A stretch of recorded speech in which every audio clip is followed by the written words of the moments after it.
You're now watching the Danny Mac Podcast on the Bet Rivers Network.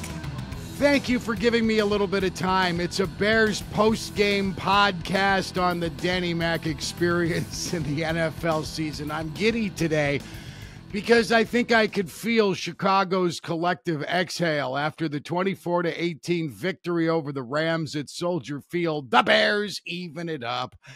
Woo! Yeah, they got it going after another dreadful start, and Boo Birds were out after the second consecutive failed series of downs for Caleb Williams. It has not been easy, but he played within what they wanted him to do. It wasn't pretty, but he played pretty close to mistake-free football today. And guess what happened? The Bears finally got their running game going. Yes, that's why DeAndre Swift was the big offseason move, and I love the distinction. They showed the graphic of what he did today. DeAndre Swift had, I think, 72 yards rushing and a little bit more than 70 yards as a receiver as well. 72 receiving yards, 93 rushing yards, 93 and 72. And, of course, the touchdown that was the backbreaker late. Number 4 getting it done, and they flashed a graphic that made me laugh. He's the first Bears running back to do 70-70 rushing receiving since, and they have the date. It happened in 2015. It happened against the Rams. And Adam Amin, a Chicago guy, says a lot of Bears fans won't remember this name, Jeremy Langford.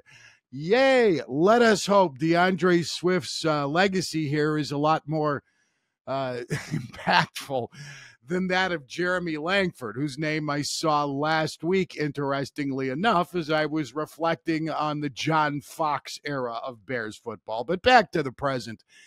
The Bears moved guys off the ball a little bit. They averaged 4.5 yards per carry. They didn't get into third down too often. I am extremely disturbed by the continued absence of discipline up front and all of the pre-snap penalties.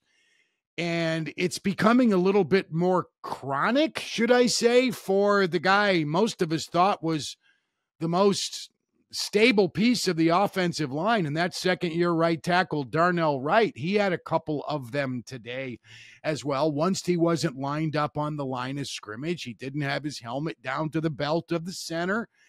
And it's just something he's got to be a little bit more mindful of. But that whole Bears thing of illegal motion and illegal shift and false start, it's got to stop. 10 penalties for the home team today. That's inexcusable. Penalties come down to coaching. That's what it always has been. I'm not going to blame the coaches if they're talking about it, preaching it, and trying to find remedies for what's causing it, whether it's cadence issues, crowd noise, a guy just too hyped up who can't relax. You got to find a way with each situation to solve it. But in the end, it comes down to the coaches.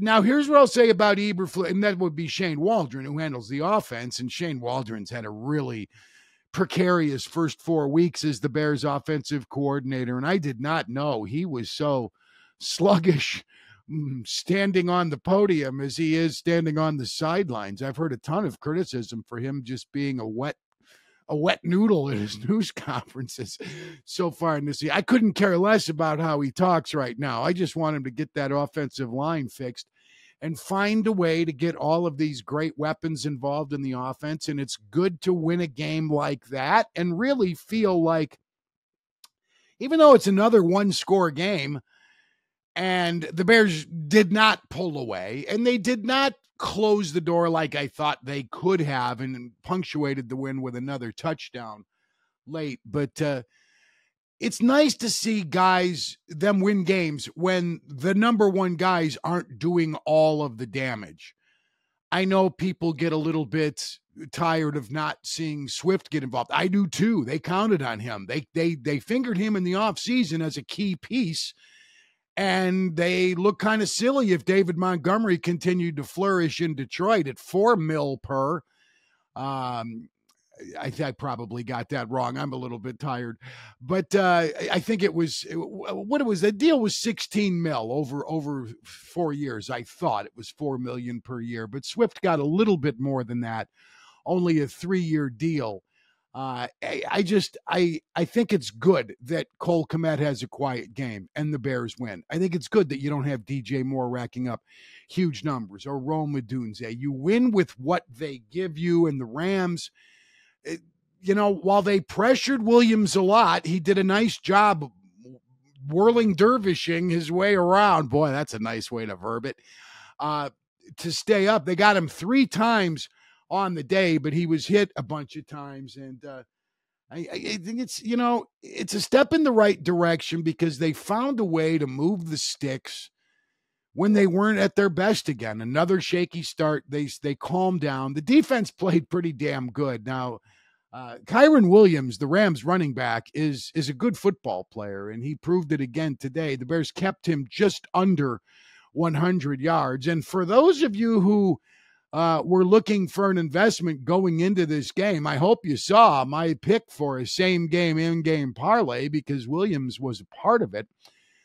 Those who punched that ticket were winners. Happy to report to you that Kyren Williams, anytime touchdown, hooked with the over on DeAndre Swift's rushing yards at an easy 35.5. Ha ha. Watch me. I'm DeAndre Swift, number 4. That cashed in. And a reminder that if you like playing college and pro football, you can do same game, in-game parlays to earn squares. And these exclusive squares can get you bonus bets. They can win you odds, power boosts, points boosts, and also $10,000 jackpots. So check it out.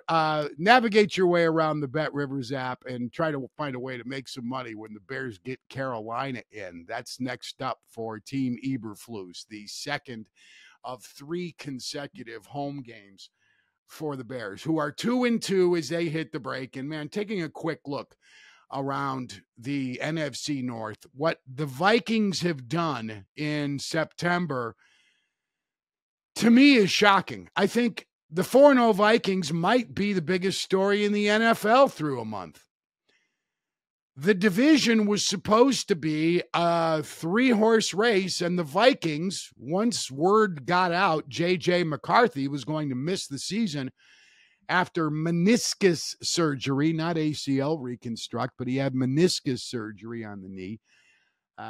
You left him for dead.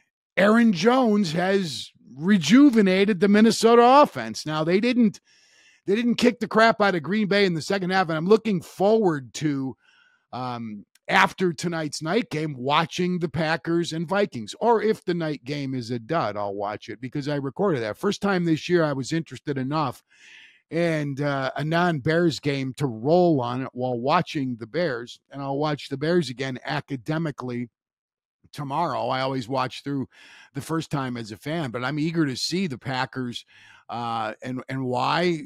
With the return of Jordan Love, they couldn't have a better showing, especially early against Minnesota. The Vikings, I don't know. I've not seen much of them, so I can't speak to it. But it doesn't matter what they're 4-0. They're 4-0 in Detroit, which goes tomorrow night. The favorite to win the division, they're expected to be there. This is going to be a fun knockdown drag out throughout the course of this season in the North. And the Bears could ill afford to fall to 1-3 today. That's why I said the collective exhale, because the way it started for Waldron's offense, it looked like just more of the same. I want to know, I wonder how people feel about seeing Doug Kramer, an offensive lineman, lined up at fullback as the lead hammer a couple times in short yardage today. He's a local kid, went to Hinsdale Central High School. Father, why am I reduced to just playing in short yardage? I'm from Hinsdale, Daddy. Harry Tynowitz, get better, buddy. I don't like it. Kari Blasingame has been a little bit dinged up, but there's a reason you carry a fullback on your roster. I would rather, now he's a guard. I'd rather see at least a guard do it who understands firing out of a three-point than a defensive lineman. That was one of the malignancies in Matt Nagy's offensive bag of tricks, was lining up Akeem Hicks as the hammer back in short yardage, and it worked. But I still want to see professional blockers, especially on this team, professional blockers be the ones who get that assignment when you're trying to make 1.5 yards. And Doug Cray was cute. He looks like Jim Covert, doesn't he? A young Jim Covert without all the facial hair and a nice Jimbo had the perm working early. It was the 80s. You'll have to forgive him. As he criticizes Caleb Williams for painting his nails. I should have reminded him he permed his hair once upon a time. I think I'll call him after the podcast to remind him of that. I'm bouncing all over the map. I'm just excited they won a football game today. I'm happy for you if you're a Bears fan, because the expectations coming into this season, rightfully so, were extraordinary, and it sure was a more entertaining game today than it was at Lucas Oil Stadium last week in the 21-16 loss to the Colts. That game stunk. This game today, certainly nothing for Canton. They won't show this. You know, if Martians land and say, what is this NFL football? You don't show them that. You show them something else. You know what you might show them? You might show them Bears-Packers, the opener from 18 and Matt Nagy's first year, as I just do stream of consciousness here unintentionally. If aliens came down and said, what's this rivalry you're talking about? I show them the opener of the 18th season. Khalil Mack just signed 9 days beforehand. And with 39 seconds left in the second quarter, about ready to go to halftime, Mack is dancing in the end zone, swarmed by teammates. Bears lead 17-0. It was an interception of Deshaun Kaiser. They knocked Aaron Rodgers out early. On NBC for that lid lifter, Michaels and Collinsworth were talking about Mike McCarthy giving Rodgers the hook to live to fight another day. Well, McCarthy and Rodgers had other ideas. Rodgers threw 3 TD passes in the fourth frickin' quarter, and the Packers beat the Bears 24-23. But it was a bizarre game, a compelling game from start to finish, with huge storylines, and all the stars came out to play. So much drama in that game, so much tension near the end as the Bears were spitting the bit, and Kyle Fuller dropping an easy interception that would have clinched it on the Packers' game-winning drive. On the first snap of the Packers' eventual game-winning drive, he dropped it, Kyle Fuller, and that was on the heels of getting a contract renewal. The Packers had made him an offer. He was a restricted free agent, and Ryan Pace decided to match it, and he was glad he did. Fuller wound up being a decent corner. The Bears have good corners. I thought they proved that again today. The Rams have a good passing game. Matt Stafford is a stud. I've enjoyed his career, haven't you? He's a tough guy. He's a competitor. You're never out of it. He is he's the active leader in game-winning drives, with 2 minutes or less on the clock. I think he has 48 of them in his career, and I thought they were going to put him in position to get one today. The Rams had to kill their time. Guess what? Eberflus had all of his timeouts in the last 2 minutes. I was stunned. I'm like, you got to, call Ripley's Believe It or Not for you baby boomers. I don't think I've ever seen a Matt Eberflus team with all of its complements of timeouts at the end of a fourth quarter. Have you?